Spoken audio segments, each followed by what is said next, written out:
Hey guys, this is Hero. How's everyone doing today? In today's video, I'm going over Mercury's forward transit in the sign of Pisces, right? So I already made a couple other videos before. Mercury's forward transit in the sign of Pisces earlier this year, then when it went backwards, which both those I made videos on, and then now again, it's going forward for the last time in Pisces, and it's going straight through the sign, not coming back until next year in 2026.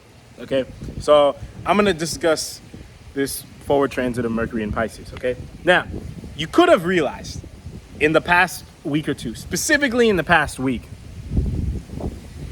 that you just really needed something to happen in your life. Okay, like you just, like almost to carry forward. I'm not saying from a survival level, but just from like a spiritual standpoint, or however you personally connect with that in your own way, you just really needed something to happen. And whether it's in regard to your work, your relationship, your house, whatever, right? And it could have been a combination of these or a multitude of these, but you just really needed something to happen. First, it's important to understand why before I discuss into Mercury specifically. The reason is because of the combination of planets in the spot that it was in, right? So you had Shani, Rahu, Venus, and Mercury, right? Shani and Rahu are extremely, extremely strong spiritual planets.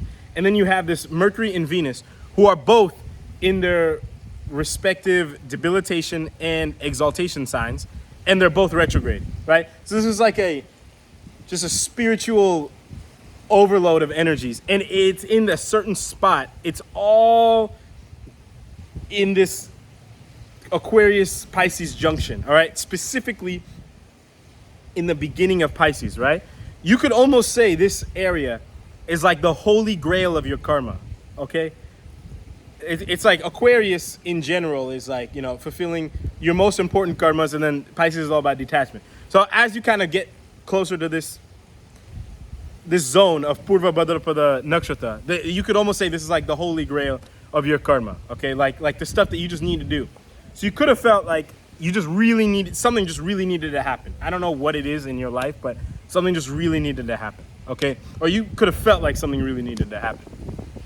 Now, and especially because it's so many of these planets, so you were probably running one of these four planets' dashas at some level, okay? Now, from the perspective of Mercury, right, because this is what this video is on, for example, Venus, I'll release tomorrow, or I'll make it tomorrow, I don't know. So Venus is what? The planet of your rational intelligence, right? So, and it's important to make these videos from the perspective of each individual planet, because it will matter, because the dasha you're running, it will be different for every person. For example, someone who's running Mercury versus someone who's running Venus, these energies, even though they're all together, they will play out a little bit differently, okay? Because the focus is different. The concentration is different. Now, so you have this Mercury, right? It's the rational intelligence. Now, just real quick, I have made videos on retrograde and debilitation and everything before, but Mercury gets debilitated in Pisces. Why? Debilitation is the spiritually worst placement, the direct spiritually worst placement for a planet, okay? So your rational intelligence, when it's in Pisces, which is all about letting go, that is horrendous for this Mercury, okay? Why? Because your rational intelligence, if it's just lost and aloof and gone and everything, it can't really function the way it needs to for, you know, spiritual purposes, right? Now, so in regards to how it's moving in this sign, right? Or in this transit currently, how is it gonna proceed? So I'll break this up into two sections, right? You can have the part of it transiting through Uttara Bhadrapada Nakshatra, and then the part where it's transiting through Revati, okay? So Mercury right now, and until it goes progressive, it is very, very, very, very, very close to Venus, Saturn, and Rahu. Like, I mean, within all three of those planets, like within like 2 degrees or something, okay? Throughout Uttara Bhadrapada, these energies will still be present to Mercury. Like, it will still acknowledge them somewhat. Like, Mercury will still be affected by these. It won't be affected as much because Mercury is ahead degree-wise, and it's pulling away very fast, okay? but it will still be affected. So I just said that there's probably something in your life that you just really felt like you needed to happen, right? Like you just really needed this at a soul level to come to fruition in some light. Mercury, now that it's in Pisces and it's pulling away from all this, it is kind of being detached from whatever it is that you were trying to have happen, okay? And you're not really gonna feel like you fulfilled it necessarily as it moves away, but you just won't have the mental capacity to just really like focus on that problem anymore. Now, whether that's a good or a bad thing, you gotta look at your own stuff going on in your life and your own chart, right? But you'll just kind of feel like you're still rationally able to grasp in concept, like the situation, but you just won't have the mental capacity to really over worry about it the way you were possibly doing before, as it was kind of getting in the earlier degrees of Pisces and as it was kind of getting closer to all these other planets, okay? So that's that, okay? That you're kind of just gonna feel like you're losing touch with that problem. Now, I would see there's two ways you can proceed from here. You can, one, do what I think is the spiritually best thing and just accept whatever it is that has happened and however this problem is currently in your life and just, you know, accept it and move forward.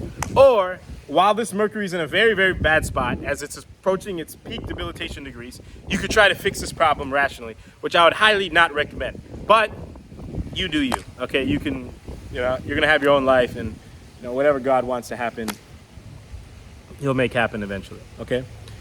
Or, I mean, yeah, that's that. So I already explained the two things. Now, when it goes into Revati, it's a little bit different, right? Because Revati is a lot deeper into the degrees of Pisces.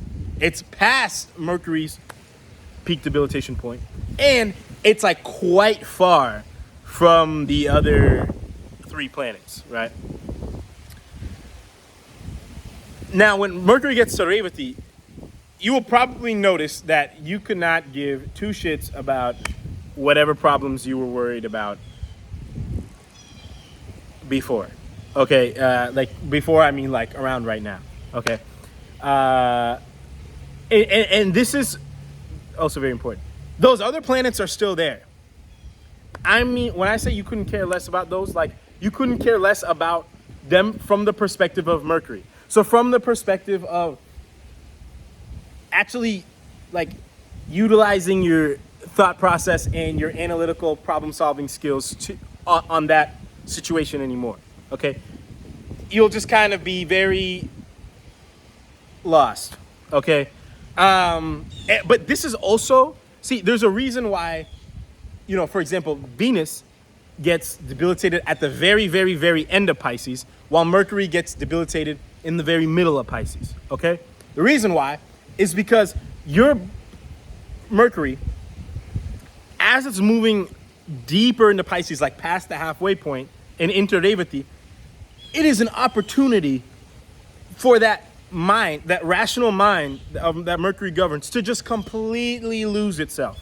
And sometimes that's important, right? It's important to just completely let go and surrender and reset your mind and, you know, all that good stuff, so that when it goes into Aries, which I'll make another video on, you can start fresh and as clean as possible, at least from the perspective of the rational intelligence, right? But when it comes to your rational intelligence, you want to be prepared for it now. So what do I mean by be prepared for it now? Okay, I always talked about thinking groundedly, right? So you're really rewiring and letting go of your whole rational intelligence, right? Any sort of ego attachments or anything like that, especially since Sun is kind of still at the very end of Pisces, you want to let go of that now, okay? So that you can really rewire your thought process, right? This is kind of why I believe in this year of 2025, Sun kind of, you know, pushed through first Pisces, and then, you know, Mercury did its whole dance, and then it's pushing through now, right? It's just a lot of us really need a like a recycling or like a rewiring in our mental thought process, okay? So this is a great time to do it. And a lot of us, and I'll talk about this in tomorrow's video, Venus video, but a lot of us also need a rewiring in our sense of enjoyment. But in order to do that, you need to rewire your rational intelligence first. But in order to do that, you need to rewire your ego first, right? Which is why, you know, the Mercury kind of is so close to the sun. It kind of orbits the sun, and then the Venus kind of orbits it, but a little bit farther. Okay, hope that made sense. If not, I'll touch on that again tomorrow, okay? But I just hit 10 minutes. That's it for this video. If you have any questions or comments, as usual, let me know. And until next time, I'll talk to everyone later. Thank you all very, very much for watching.